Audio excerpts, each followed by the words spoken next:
Easy choices, hard life. Hard choices, easy life.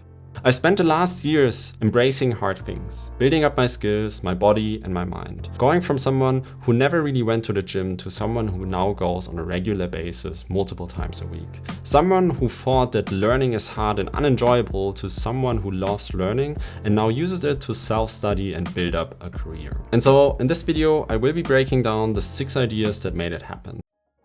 Motivation can stem from many different sources, each fueled by distinctly different reasons. In one situation, we are working for an external reward. Might it be money, good grades, or to avoid negative consequences. But on the other, we work because we want to do the work. We are driven by our curiosity and the interest in the thing itself. We enjoy the activity and the challenge that comes with it. We do it because we love the excitement that comes from going from one level to the next. Like in a video game where we start to play in the easy mode and as we get better and better, we increase the difficulty, just to keep it interesting and fun. The same thing applies for our skills in everyday life. And although both external and internal motivation can be motivating, internal motivation is the thing that will keep us going in the long run. And so when I'm looking back on all the things I have done over the years, it was on the days where I did the work for the work itself, that it didn't feel like I need to do something else or I needed a break. I just felt happier, more excited, and also my results improved. But on the other side, when I did the work for an external reward, I needed a lot of willpower and also to keep going, and starting was extremely hard. And so I felt drained and far more quicker, I got demotivated, impatient, and my results suffered as a result. But the truth also is that not every task we will do gives us this feeling of excitement and fun, and that's okay, that's just normal. And although we work towards changing our perspective on the work we do at the end, and trying to increase the time we have with activities we feel intrinsically motivating to do, the question is, how do we keep going in moments where difficulty just happens? And that's our why. Because the power behind our desire to improve our skills, our relationships, our life, that's our why. And it's when we don't know why we are doing something that we will struggle to keep going.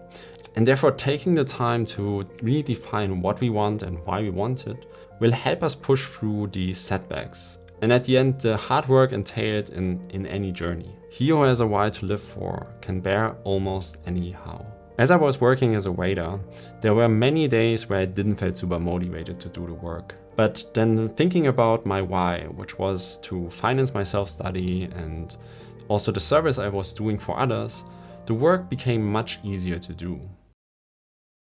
And another interesting part is, although we might not enjoy a task right now, doesn't mean we will feel this way forever. Because if we put in the effort to get better at what we are doing, we will ultimately get to a point where our curiosity gets unlocked and we start looking at the work from different perspectives. And thereby something that is hard and unenjoyable can become easy and fun because our ability to do the work improves. And so, as I learned latte art and became better at making coffee, the enjoyment in the work as a waiter actually increased. Because now I was looking forward to every moment someone ordered a cappuccino, because then I could put in all the effort I've now did to learn how to make great coffee and practice my skill. And so that was really fun. And of course, this doesn't mean now that I had endless joy and I felt super happy and fulfilled at every shift, but it improved overall the feeling I had. And it changed something that was mainly driven by this extrinsic motivation to being more intrinsically motivating. Motivation is useless.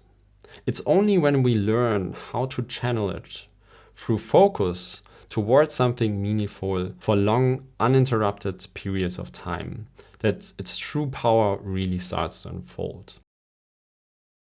Most of us have heard the phrase, you're the average person of the 5 people you spend your most time with. But it's not only the people you surround yourself with that will drive your ability to focus. It's also the physical environment you create for yourself that will at the end lead to your focus and the output you can achieve. So what could be 4 ways on how we could improve our work environment? It's first, finding your happy place. And this is really about try and error and just testing the things out and figuring out over time. Because, for example, myself, I worked at coffee shops, at home, in public offices. Turns out I'm most productive at home. And so that's what I'm trying to optimize for. And for you, that could be something completely different.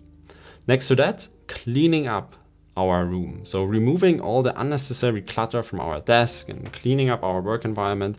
It just makes it easier to focus when there are not 100 things searching for our attention. Then go full on do not disturb. Silence your notifications and put your phone in another room. Because then it's so much harder to just get distracted because you're not pinged all day with notifications. And if you have the sudden need to reach out for your phone, you just can't reach it. You need to go to another room, which just reminds you, okay, do I really want to do this now, or should I focus on doing the thing I want to do? And the other thing is preparing. So bring a glass of water and your notes and anything else you might need to do the work. And with that, you don't need to get up later and try to get it, and thereby opening up the chance to getting distracted. But no matter how much preparation we do beforehand, at the end, we will need to sit down and do the work. And it's that moment where feelings of overwhelm and unease start to hit us. And we want to flee because the thing we need to do now is unknown to us. It's hard, and we might not even know where we start. But it's in these moments where we really need to remind ourselves it's just a temporary state, and this feeling of unease will go away if we start focusing our attention towards making the first step, writing the first word, creating the first slide, lifting the first weight, and this negative feeling will then ultimately subside and momentum will take its place instead.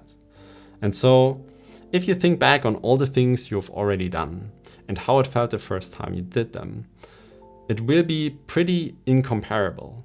And I still remember how shy and awkward I felt as I went to the gym the first time.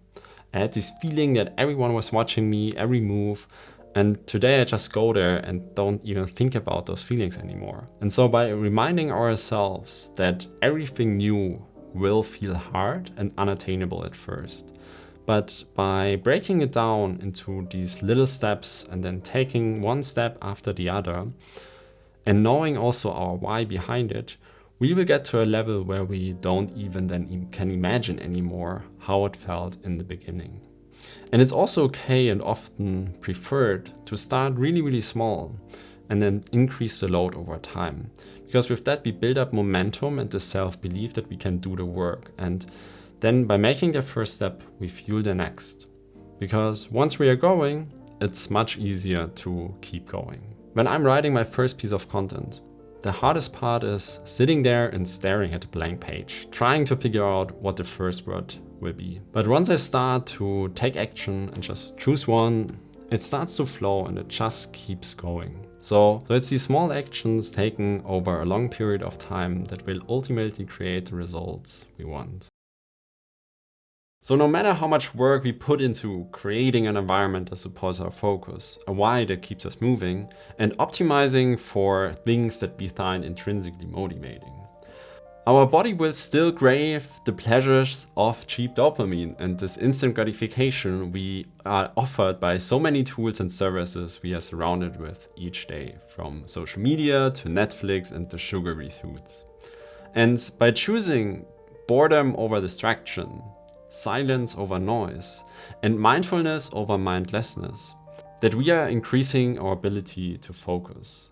Also, by not trying to fill every moment we have with something to do, we train ourselves to not only embrace the emptiness that comes with the moment and starting to notice what's right in front of us, we also start to train our muscle to not give into the craving to reach for our phone, get distracted, and receive this rush of cheap dopamine when boredom arises. We increase our level of focus, which we then can dedicate to the task we want.